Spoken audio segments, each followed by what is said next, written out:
Cooperative housing society ఆధ్వర్యంలో నిర్వహిస్తున్నటువంటి మహిళా జర్నలిస్టుల కోసం 2 రోజుల ముందే అంతర్జాతీయ మహిళా దినోత్సవ కార్యక్రమాన్ని నిర్వహిస్తున్నటువంటి సొసైటీ వారందరికీ, అదేవిధంగా మరి గోపరాజు గారికి, కార్యదర్శి రవీంద్రబాబు గారికి, గౌరవనీయులు పెద్దలు, మరి పూర్వ అనుభవాలు చాలా సమానత అంశాల మీద ఆర్టికల్స్ రాసినటువంటి నాకు బాగా పరిచయం ఉన్నటువంటి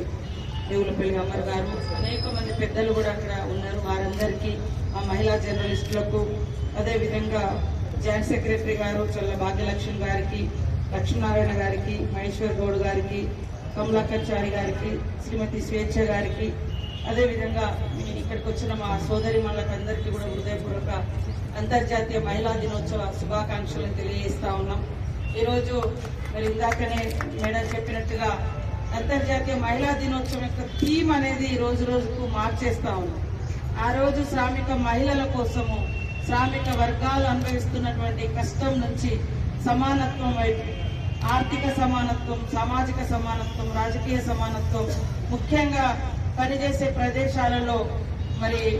చేసిన శ్రమకు తగ్గ ఫలితం లేకుండా ఉండడంతో ఆనాడు శ్రామిక మహిళలను కూడగట్టి చేసుకున్నటువంటి ఒక ఉద్యమ ఉత్సాహం కావచ్చు, ఉద్యమ సక్సెస్ కావచ్చు, ఈ రకంగా ఆనాడు నిర్వహించుకోవడం జరిగింది. రాను రాను రకరకాల వాళ్ళు రకరకాల థీమ్స్ తీసుకొచ్చి అటు ఇటు డైవర్ట్ చేయడం జరిగిన, అంతిమంగా అప్పటి నుంచి ఇప్పటికీ కూడా ఇంకా రకరకాల వివక్షత అన్ని రంగాల్లో మనం ముందొచ్చులో వచ్చినప్పటికీ